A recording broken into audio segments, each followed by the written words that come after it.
행복한 안식일입니다. 다시 한번 새로운 한 해 2021년에 우리 하늘에서 오는 우리의 주인이신 예수 그리스도께서 주시는 크신 축복을 받으시는 그런 한 해가 되기를 바라면서 여러분 모두를 다시 한번 이 교회의 주인이신 예수님의 이름으로, 이 교회의 머리이신 예수님의 이름으로 환영합니다. 우리는 또다시 한 해를 맞이해서 우리는 또 전진해야 합니다. 오늘 저는 여러분들에게 영적 성장을 이루는 2021년이라는 제목으로 은혜를 나누고자 합니다. 우리는 이제 영적으로 성장해야 합니다. 우리는 영적 난장이, 영적 어린이로 더 이상 있어서는 안 될 것입니다. 올 한 해를 신축년 소해해라고 합니다. 여러분 그림에서 보다시피 소는 걸어서 천리를 간다고 합니다. 그래서 우리가 우보천리라는 말을 씁니다. 그런데 말은요, 소보다는 빨리 달릴 수 있겠지요. 그러나 말은 마보심리라 그래서 아무리 빨리 달려도 심리밖에는 못 간다는 그러한 사자성어가 있습니다. 우리 성도 여러분, 올 한 해도 우리에게 힘든 한 해가 될 것입니다. 그러나 우직한 소처럼 인내하며 또 온유한 소처럼 그렇게 뚜벅뚜벅 하나님의 종으로서, 하나님의 백성으로서 예수 그리스도께서 가셨던 그 길을 우리가 따라갈 수 있는, 천리가 됐든 만리가 됐든 그렇게 따라가는 저와 여러분이 되기를 바라면서 우리가 제 말씀을 시작하도록 하겠습니다. 자, 우리가 읽었지요? 속사람은 날마다 새로워져야 한다는 그러한 성경 구절이지요.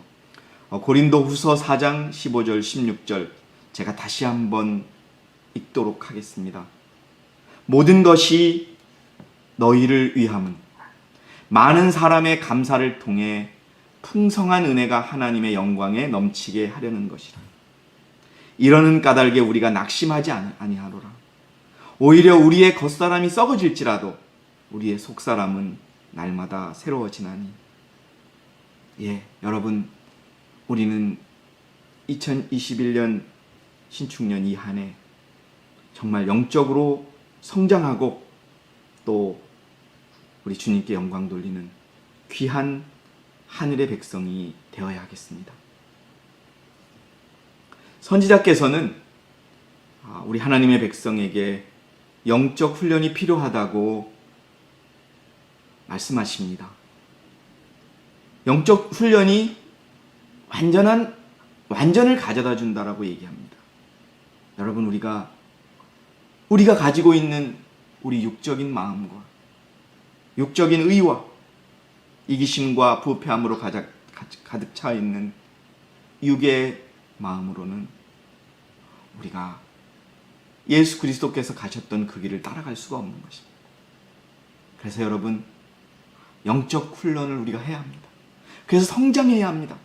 언제까지나 우리가 그렇게 어린아이처럼 머물러 있을 수 없고 매 순간 넘어질 수 없습니다.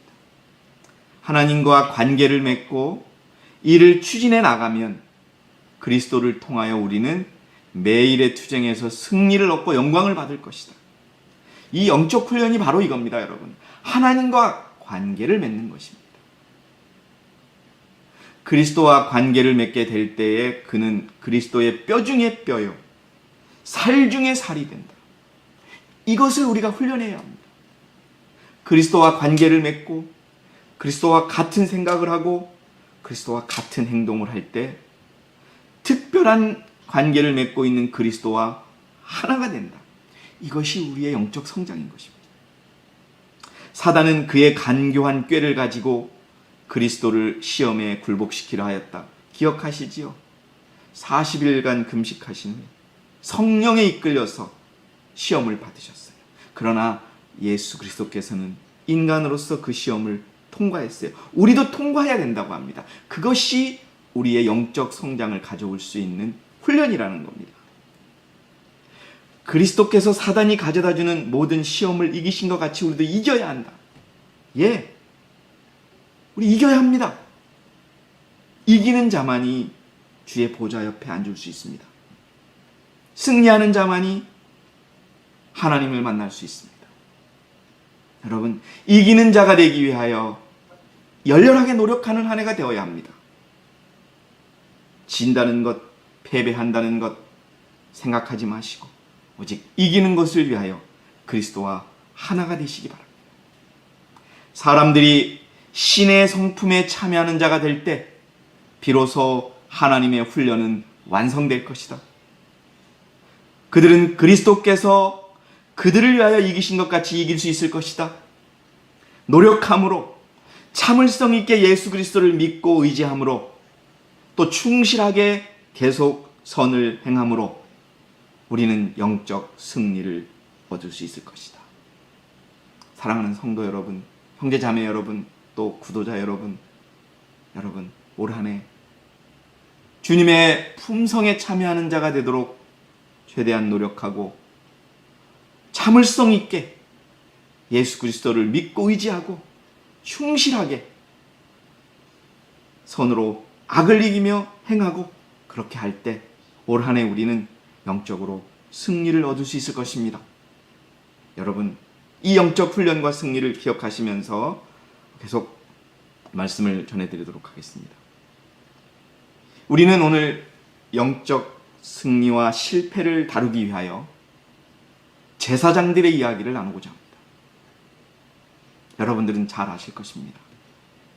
우리가 시험을 통과하고 승리한다면 우리는 왕 같은 대제사장인 14만 4천에 들어갈 수 있습니다. 우리와 같은 우리는 제사장의 신분으로서 하늘에서 하나님을 섬기고 하나님의 성전 안에서 우리는 살아가야 될 특권을 누리지요. 우리가 그런 영적 제사장으로서 우리 성경의 실패와 성공을 되돌아보며 어떤 것이 영적으로 성공할 수 있는 그러한 것인가를 보는 그러한 시간입니다. 엘리는 제사장이었습니다. 그리고 홈리와 피느하스라고 하는 엘리의 아들들도 제사장이었습니다. 그런데 그들은 죄를 지었고 실패했습니다. 왜? 그러나 그들과 같이 살았던 사무엘은 승리하였습니다. 무엇이 그들을 한쪽은 실패하게 만들었고 한쪽은 성공하게 만들었는지를 우리가 보도록 하겠습니다. 예, 여러분, 성경은요 같은 제사장인데 엘리의 아들들을 뭐라고 표현하고 있냐면요, 사무엘상 2장 12절에 한편 엘리의 아들들은 벨리알의 아들들이라. 여러분, 하나님의 제사장, 사사요 선지자였던 엘리야가 아닙니다. 엘리의 아들들을 성경은요 벨리알의 아들들이라고 합니다. 이건 뭐예요? 악의 자녀들이라고 얘기합니다. 그들은 주를 알지 못하더라라고 적고 있습니다. 여러분, 이것은요 우리에게 중요한 의미를 가져다 줍니다. 홈리와 피느하스는 이스라엘의 제사장이었습니다. 그들은 각종 희생 제물을 드리는 제사를 주도하였고 또 백성들을 훈육했습니다. 그러나 그들은 주를 알지 못했다고 얘기합니다.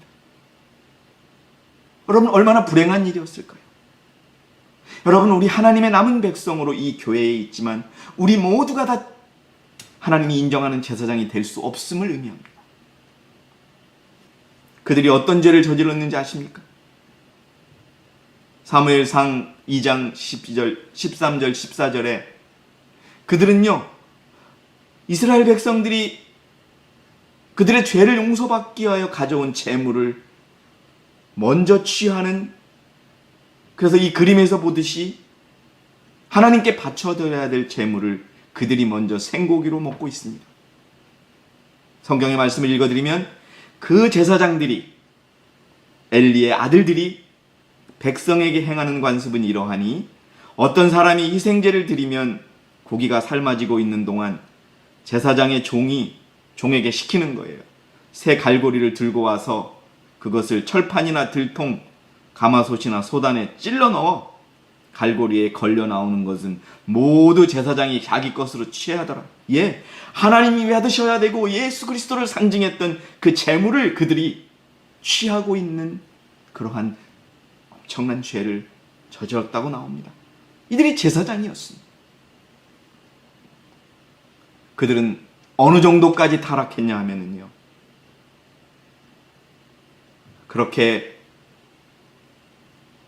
하나님께 바쳐줘야 될 재물을 훔친 것은 물론이고 성막문에 모인 여인과 동참한 그런 간음과 죄를 범하는 엄청난 타락까지 이르게 됩니다.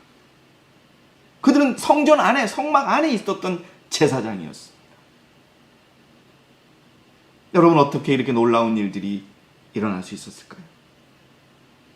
그것은 아버지 엘리의 죄였습니다.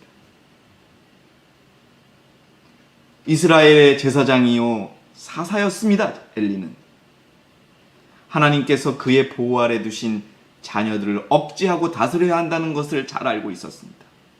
여러분, 우리는 이 교회, 마지막 남은 교회의 성전 안에 있는 제사장들입니다. 우리는 철저하게 통제받고 우리는 철저하게 주님으로부터 다스려져야 합니다. 그러나 엘리는 이 의무를 이행하지 않았습니다. 왜냐하면 그가 그의 아들들의 뜻을 거스리고 그들을 체벌하고 어떤 것은 거절해야 할 필요가 있었기 때문이었습니다. 그렇게 했어야 돼요. 잘못되는 것은 잘못됐다고 가르쳐 줘야만이 그들이 하나님의 제사장으로서 주의 성전에서 일할 수 있는 자격이 있었던 것입니다. 그러나 엘리는 그렇게 하지 않았습니다. 예언의 신에 보면 그들이 자녀들을 너무나 사랑했기 때문에 잘못된 것을 가르치고 체벌하지 않았다라고 나옵니다. 여러분, 체벌은 매로 가르치는 것을 의미하죠. 여러분, 잘못했을 때는 엄청나게 우리가 하나님으로부터 벌을 받아야 우리가 다시 실수하지 않고 하나님을 섬기는 그런 일을 할 수 있다고 하는 것을 의미합니다. 여러분, 우리는 가끔 그런 생각을 많이 합니다. 내가 충실하게 믿음 생활하지 않고 내가 이랬다 저랬다 하면서 내가 유유부단하면서 내가 말씀대로 살지 않으면서 내 자녀가 하나님의 백성이 되기를 원합니다. 굳센 신앙을 갖기를 원합니다. 여러분, 그런 일은 결코 일어날 수 없습니다. 우리 자녀들은 부모로부터 신앙을 배웁니다. 그들의 눈에 비친 부모의 모습이 그리스도의 모습이요, 또 그들이 받는 과마력입니다. 여러분, 이 주제와는 아니지만 우리 자녀들이 하나님의 교회로 돌아오기를 원한다면 그들 앞에 그리스도의 모습을 보여주시기 바랍니다. 그리스도의 원칙을 제시해 주시기 바랍니다. 그럴 때 그들이 돌아올 수 있습니다. 어쨌든 홈니와 피느하스라고 하는 제사장은 그들의 아버지로부터 제대로 훈육받지 못했습니다. 그들의 최후는 결국 나중에 지성소에 들어오게 되어서 죽게 되는 그러한 비참한 결과를 맞이하게 되죠. 하나님은 성경에 말씀하셨어요. 그들은 벌을 받게 될 것이라고. 그리고 그들의 죄는, 여러분 기억하셔야 합니다. 그들의 죄는 희생 제물로서도 용서될 수 없는 죄라고 기억하고 있습니다. 여러분 기억하셔야 합니다. 14만 4천인을 꿈꾸는 우리 교인들은 성전 안에 홈니와 비느하스요, 사무엘이요, 엘리라는 모습으로 살아가는 그러한 실체를 가지고 있습니다. 우리가 어떤 결과를 맞이할까요? 홈니와 비느하스의 마음처럼 우리에게 가르쳐 주신 하나님의 말씀과 율법과 계명을 우리 뜻대로 해석하고 마음대로 한다면, 그렇게 육적으로 살아간다면 그들은 죽을 수밖에 없습니다.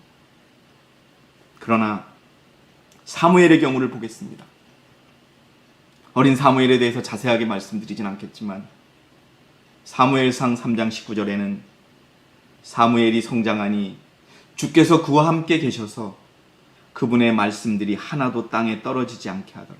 예, 우리의 영적 삶의 시작은 하나님의 말씀을 하나도 땅에 떨어뜨리지 않는 것입니다. 이것이 2021년 우리가 여러분 이루어야 될 목적입니다. 우리의 목표입니다. 우리는 하나님께서 우리에게 주신 말씀을 너무나 많이 알고 있습니다. 그러나 여러분, 얼마나 많은 말씀을 우리가 땅에 떨어뜨리고 있습니까?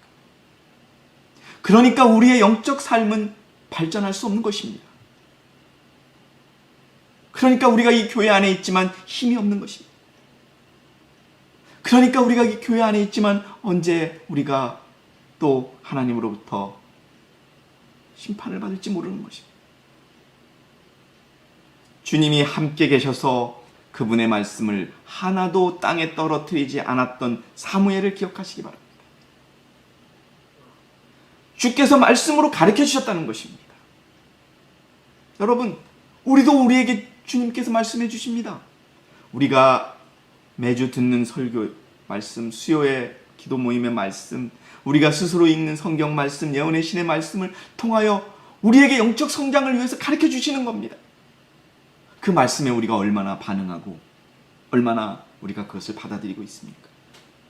우리가 좋은 것만 우리가 취하지는 않습니까?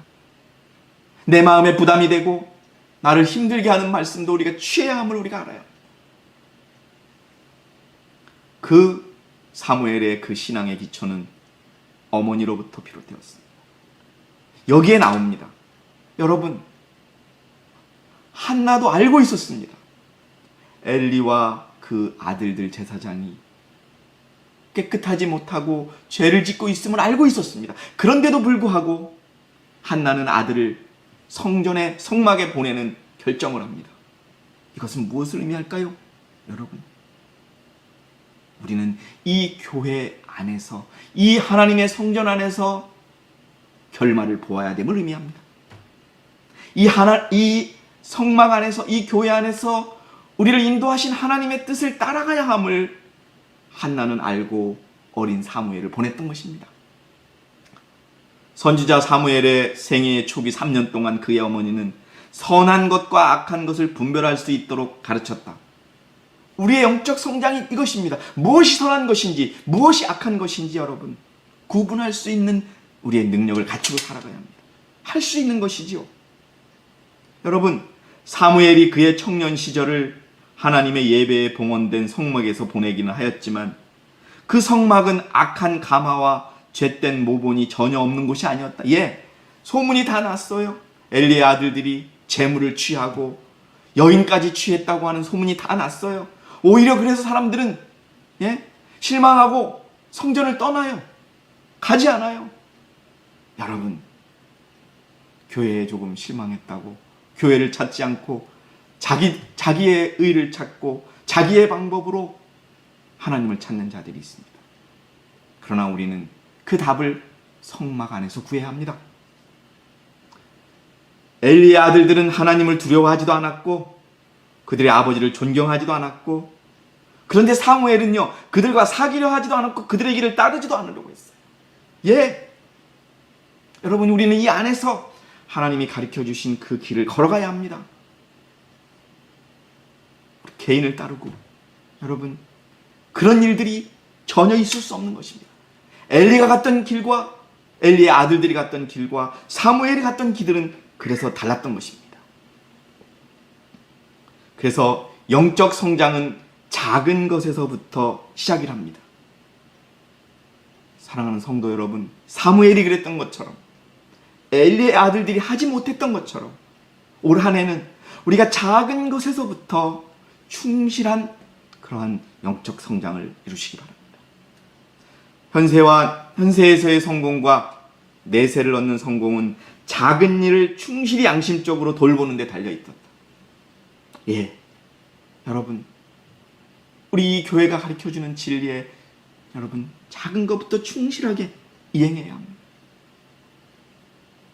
하나님의 사업에서 완전은 큰 일보다 못지않게 작은 일에서 나타난다는 것을 여러분 기억해 주시고요. 작은 일에 성실하고 작은 일에 충성되고 친절의 작은 행동이 우리의 영적 성장의 기초임을 기억해 주시기 바랍니다. 사무엘은 그렇게 그의 길을 걸었던 것입니다. 우리는 왕 같은 제사장입니다. 굳이 말씀을 드리지 않아도 베드로전서 2장 9절에 그러나 너희는 선택받은 세대요 왕 같은 제사장이며 거룩한 민족이요 독특한 백성이라고 말합니다. 왕 같은 제사장입니다. 그냥 제사장도 아니라 왕 같은 제사장입니다. 홈리와 비느하스, 엘리의 아들들이 가졌던 죄의 의미가 어떤 것인지 여러분 우리가 생각해요. 성막 안에서의 상징적 봉사는 하나님과 이스라엘 사이를 연결짓는 고리였다. 희생 제물들은 그리스도의 희생을 상징하는 것이었습니다. 백성들의 마음에 장차 오실 구세주에 대한 요동치 않는 믿음을 갖게 하는 것이 목표였습니다. 그런데 그 제물을 여러분 그 백성들이 죄의 용서를 갖기 위해서 가져왔던 제물은 그리스도 자체였습니다. 그리스도가 온전히 십자가에서 돌아가셨던 것처럼 그렇게 삶아지고 익혀지고 불타져 버려야 되는 것을 옴니와 비아누스는 빼앗아 버렸던 겁니다. 자기 거로 취했던 겁니다. 자기 마음대로 살았던 것입니다. 우리가 이 교회 안에 있는 것이 감사하며 감사해야 되지만 우리에게 주어진 책무가 얼마나 크다는 것도 우리가 여러분 알아야 합니다. 우리의 말 한마디가 옴니와 비느하스의 죄가 되는 것입니다. 성소와 관련된 사람이면 누구에게나 거룩한 심령, 생활의 순결, 하나님께 대한 경외심, 그리고 하나님의 요구에 대한 엄격한 순종이 요구되었던 것은 여러분 하나님의 요구에 대한 엄격한 순종이 우리에게 요구되는 겁니다. 왜? 제사장이기 때문에. 주께서 그들의 제물을 받으시고 계속해서 그들에게 임재하기 위하심이었으며 한편 백성들은 구원의 계획과 자신들의 의무를 바로 이해하도록 하기 위함이었다. 예? 제사를 드리기 위하여 삶는 고기에 꼬챙이를 찔러서 나오는 건 다 자기 재산으로 빼돌릴 수 있는 것. 여러분 이건 무엇이냐? 사무엘이 하느님이 주신 말씀을 하나도 빠뜨리지 않고 받았던 것과는 반대로 자기 마음대로 주님의 말씀을 버리고 취하는 것을 의미합니다. 그것이 가장 중한 죄였습니다. 여러분, 하나님의 제사장들이 범한 죄는 어떠한 속죄 제물도 간합될 수 없을 만큼 큰 죄였습니다. 그들의 아버지는 자신이 비록 대제사장이랄지라도 감히 그들 아들들을 위하여 중재할 수 없었고 거룩하신 하나님의 진노에서 그들을 방어할 수 없었습니다. 하늘이 인류의 구속을 위하여 준비하신 방법을 멸시하는 자. 여러분, 우리가 이 하나님의 교회 안에서 누구를 따라가고 있습니까? 그리스도를 따라가고 있습니다. 그리스도의 말씀으로 살아가고 있습니다. 그것을 스스로 마음대로 취하는 죄가 얼마나 큰 죄임을, 그렇게 해서는 결코 제사장의 직분을 맡을 수도 없고 영적인 성장도 보지 않을 이룰 수 없음을 기억하시기 바랍니다. 우리는 교회 안에 있다고 만족할 수 있습니다. 옛날 이스라엘 백성들이 그랬습니다. 법궤만 가지고 있자. 그런데 여러분, 지키지 않는 법궤만 가지고 있어서 그것이 무슨 도움이 되겠습니까? 그건 보통의 괴짝일 뿐이었습니다. 우리가 하나님이 주신 말씀을 지키지도 않으면서 하나님의 인도하심을 어떻게 우리가 바랄 수 있겠어요? 이스라엘 사람들은 그들의 신앙이 명목뿐이었고 하나님께서 들으실 만한 신앙의 능력을 잃었다는 사실을 깨닫지 못했다. 예, 이스라엘 백성들은요, 그들의 신앙이 명목뿐이었어요. 여러분, 라오디아 교회에 보내는 그 상태에 빠졌던 겁니다. 법궤 속에 간직한 율법도 하나님의 임재의 상징이었다. 그들은 계명을 멸시하고 그 요구를 경시하여 저희 중에 계신 여호와의 성령을 슬프게만 하였다. 블레셋 사람들이 쳐들어오자 엘리의 아들들은 법궤만 챙기자. 여러분, 지키지도 않는 법궤는 그들에게 그냥 괴짝일 뿐이고 결국 그들은 지성소에서 죽게 되는 결과를 가져왔던 겁니다. 그들이 법궤를 하나님과 관련된 것으로 바라보지 않고 당신의 율법을 순종함으로 당신께서 나타내신 뜻을 존중하지 않았을 때, 하나님이 주신 말씀, 교회의 원칙, 교회의 질서, 여러분, 이런 것들을 우리가 존중하지 않았을 때 하나님의 말씀, 약속은 그냥 단어에 불과합니다.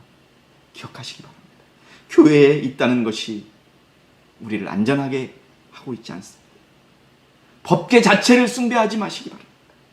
그들은 법궤를, 우상을 숭배하는 민족들이 그들의 신들을 바라보듯이 마치 법궤 자체에 능력과 구원이 있는 것처럼 바라보았습니다. 여러분, 그렇지 않습니다. 우리가 율법을 지키고 계명을 지키지만 그 계명이 우리를 구원해 주지 못합니다. 오직 우리를 구원해 주고 우리를 용서해 주시는 것은 예수 그리스도이십니다. 그들은 법궤에 든 율법을 범하였다. 법궤를 숭배함으로 형식주의와 위선과 숭배에 빠졌다. 여러분, 2021년 이 작은 무리가 하나가 되어서 전진하고 하나님의 사랑으로 연합할 수 있는 방법이 무엇인지를 깊이 생각하는 저와 여러분이 되시기 바랍니다. 하나님의 요구에 순종치 않고 하나님의 원칙을 지키지 않으면 여러분, 함께 할 수 없다는 것을 여러분 기억해야 합니다. 영적 성장의 기초입니다. 말씀을 소중히 여겨야 합니다. 디모데후서 3장 16절 17절에는 모든 성경은 하나님의 영감으로 주어진 것으로 교리와 책망과 바로잡음과 의로 훈육하게 유익하다라고 되어 있습니다. 그래서 하나님의 사람이 온전하게 되며 우리가 영적으로 온전하게 만들 수 있는 것이 바로 성경이요 예언의 신이요 우리들에게 주어지는 말씀인 것입니다. 말씀을 소중히 여기시기 바랍니다. 강장로가 왜 이상한 얘기를 하냐? 나는 말씀을 보는데, 여러분, 말씀을 하나도 땅에 떨어뜨리지 마시기 바랍니다. 내가 취하고 싶은 말씀만 취하는 것은 홈리와 피느하스가 예수님의라고 하는 희생 제물을 창으로 찍어내서 자기 입에 들어놓은 것과 마찬가지입니다. 예수 그리스도는 그렇게 팔팔 끓는 물에서 익어야 됐고 불에 타야 됐고 십자가에 돌아가시는 부분이죠. 우리가 그것을 소중하게 여기는 기본 속에서 말씀을 사랑하시기 바랍니다. 엘리의 아들들이 왜 저렇게 됐는지 아십니까? 왜 영적으로 발전하지 않았는지 모르십니까? 그들이 말씀을 지키고 하나님의 순종했다면 그들은 축복받을 제사장이었습니다. 누구보다도 큰 축복을 받았을 것입니다. 그러나 그들은 지식을 싫어하며 주를 두려워하기를 원치 않았습니다. 말씀의 능력이 영적 성장의 기초가 되어야 합니다. 하나님의 말씀은 교만한 자를 겸손하게 만들고 괴팍스러운 사람을 온유하고 통회하는 사람으로 만들고 불순종하는 사람을 순종하게 만든다. 그렇기 때문에 여러분, 모든 말씀을 땅에 떨어뜨리지 말라는 것입니다. 교만한 자가 우리가 겸손하게 살아야 되지요. 온유해야 되지요. 회개해야 되지요. 순종하게 돼야 되는데 그것이 말씀의 능력이라는 것입니다. 사람에게 당연하게 여겨지는 죄된 습관들은 매일의 실제 생활 습관과 뒤얽혀 있다. 우리가요, 매일 생활 속에서 죄된 습관들이 있다는 거예요. 끊지 못하는 습관들이 있어요.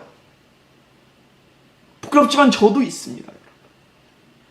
그러나 말씀은 육신의 정욕을 잘라낸다는 겁니다. 말씀은 마음의 생각 같듯이 선한지 악한지 식별해내는 기구이다. 여러분, 우리 새해에는 한마디의 말을 하거나 생각을 할 때 이것이 말씀에 비추어 우리 그리스도에 비추어서 옳은 것인가 틀리신가를 생각해보는 그러한 것을 통하여 우리가 앞으로 영적으로 성장하는 기초를 삼으시기 바랍니다. 말씀은 영이요 생명인 것입니다. 하나님께 나아가면 확신이 생기고 영혼에 자극을 주어 행동하게 한다. 몸도 적절한 영양 공급을 받지 못하면 죽듯이 영혼도 그러하다. 여러분, 바쁘세요? 바쁘시더라도 여러분, 우리는 이제 이 세상에서 돈 버는 일에 그렇게 마음을 둬서는 안 됩니다. 끝이 보입니다. 우리는 매일매일 우리의 마지막 순간을 위하여 준비하셔야 돼요. 기도하고 말씀 보고 그 말씀을 통하여 하나님께 나아가서 하나님을 만나서 우리의 부족한 것을 하나님께 드리고 하나님 것을 받는 그런 영적 성장을 주시기 바랍니다. 영적 힘이나 생명을 갖기 위해서는 영혼은 말씀의 영양 공급을 받아야 한다. 말씀은 영이요 생명이다. 영혼은 계속 진리로 양육받아야 한다. 진리는 우리의 영혼을 그리스도와 결합시켜주는 일을 한다. 우리는 그분 안에서 살며 기동하며 존재하는 것이다. 여러분, 더 말씀을 사랑하고 말씀을 사랑한다는 것은 무엇이냐? 그 말씀대로 사는 것입니다. 그 말씀이 나를 거북하게 하고 그 말씀이 나를 기분 나쁘게 한다 할지라도 그 말씀을 받아들이는 것입니다. 진리를 쫓아야 합니다.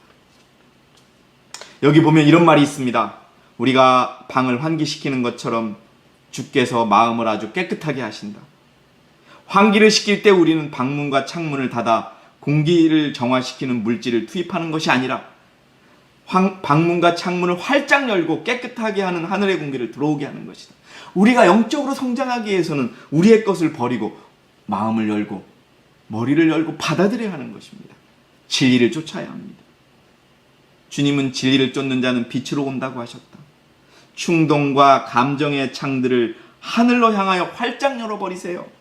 이기심과 내 자아의 판단을 활짝 열어버리시고 그 창문 속으로 다 버리시기 바랍니다. 이기심과 세속의 먼지들을 내어보내시고 하나님의 은혜가 마음의 방들을 휩쓸고 지나가고 우리의 생각은 하늘을 주제로 명상하고 본성의 모든 요소들은 하나님의 성령으로 정결케 되어서 활력을 얻는 이런 삶이 올 한 해 이루어지기 바랍니다. 영적 싸움을 그치지 마시기 바랍니다. 우리 서춘자 집사님, 박영호 형제님 홀로 계시니까 참으로 많이 힘들었습니다. 그래서 우리 지난주에 목사님과 대화를 하고 목사님과 기도하고 목사님께서 우리 영호 형제를 치료해주는 방법을 주셨습니다. 그들 다 준수가 할 수가 없어서 다 못했지만 할 수 있는 건 다 했다고 하십니다. 오늘 여러분 제 모습에 비친 영호 형제는 힘이 납니다. 회복되는 것이 보입니다. 우리는 매 순간 이렇게 하나님의 방법으로 싸워나감을 그치지 말아야 합니다. 시험이 오면 그것에 맞서서 저항해야 합니다. 뒤로 물러서지 마시기 바랍니다. 날마다 영적 싸움은 계속됩니다.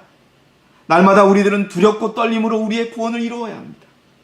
우리 안에서 행하시는 이는 하나님이시니 자기의 기쁘신 뜻을 위하여 우리로 소원을 두고 행하게 하신다.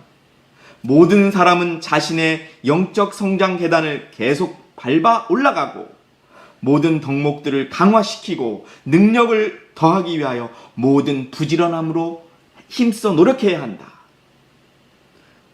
우리는 그리스도 예수를 알기에 게으르지 아니하고 열매 없는 자가 되지 말아야 한다.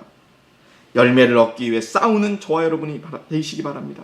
열매는 우리가 이기는 것입니다. 말씀대로 사는 것입니다. 여기서 모든 부지런함의 의미는 무엇이냐?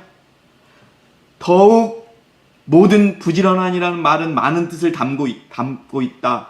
그것은 내일의 근면성을 뜻한다.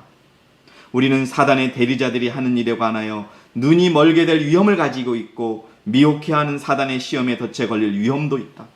그러므로 더욱 힘쓰라는 말을 그대의 품성에 추가하여 그 모든 덕목들이 그대를 강하게 하고 악을 저항하게 해야 된다. 더욱 힘쓰라는 말을 우리 품성에 추가해서 모든 덕목들을 여러분 절제와 인내와 온유와 이런 모든 그런 것들을 우리가 더 강화하는 그런 것을 의미합니다. 우리가 무엇에 민감해야 하느냐? 자기 자신에 민감해야 합니다. 서로를 비판하고 정죄하는 사람들은 하나님의 계명을 범하고 있는 것이며 그분을 공격한다는 것을 알아야 합니다. 하나님을 사랑하지도 않고 같은 사람들끼리도 사랑할 줄 모르는 자들입니다. 비판과 의심과 불평의 쓰레기들, 이것이 우리가 영적으로 성장하지 못하게 하는 장애물인 것입니다. 그대의 신경을 바깥쪽으로 곤두세우지 마라.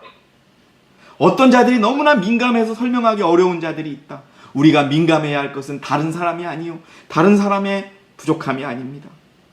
여러분, 우리는 우리 자신에게 민감해야 합니다. 그것이 영적으로 성장하게 해주실 것입니다. 하나님의 율법을 지킨다는 것이 무엇을 뜻하는지에 관해서 그리고 우리가 하나님의 율법을 지키고 있는지에 관해서, 우리가 율법을 범하고 있는지에 관해서 대단히 민감하게 되도록 노력할 때 우리는 올 한 해 영적으로 승리하고 성장하는 한 해가 될 것입니다. 여러분, 올 한 해 우리가 이 영적 성장을 이루는 저와 여러분이 되시기 바랍니다. 하나님의 백성은 극소수입니다. 이 말씀을 읽고 제가 마치고자 합니다. 큰 붉은 용과 표범 같은 짐승, 새끼양 같은 뿔을 가진 짐승 등의 상징으로 하나님의 율법을 짓밟고 그의 백성들을 핍박하는 데에 특별히 힘쓰고 있는 지상정부들이 요한에게 제시되었다. 시간의 끝이 될 때까지 전쟁은 계속된다. 거룩한 여인과 그 자손들로 상징된 하나님의 백성들은 극소수라고 한다. 극소수라고 한다. 여러분, 숫자가 적음을 실망하지 마시기 바랍니다. 우리는 단 한 사람이라도 남을 때까지 이 길을 가야 합니다. 마지막 때에 남은 자손이 여전히 있을 것인데 아멘 하시고요. 우리는 이것을 믿습니다. 우리가 남은 자손임을 믿습니다. 이 사람들에 대해서 요한은 말합니다. 그들은 하나님의 계명을 지키며 예수 그리스도의 증거를 가진 자들이라고 말합니다. 사랑하는 성도 여러분, 2021년 엘리의 아들들의 본을 따라가지 말고 사무엘, 악은 멀리하고 선은 가까이 했던, 하나님의 말씀을 하나도 땅에 떨어지지 않았던 그런 사무엘의 경험을 통하여 하나님으로부터 선택받는 제사장이 되고 우리가 주님 오실 때 공중에서 주님을 만날 수 있는 그 영적인 준비가 이루어지고 영적으로 성장하는 일이 이루어지는 한 해가 되기 바라면서 오늘 제가 준비한 모든 말씀을 마치겠습니다. 감사합니다.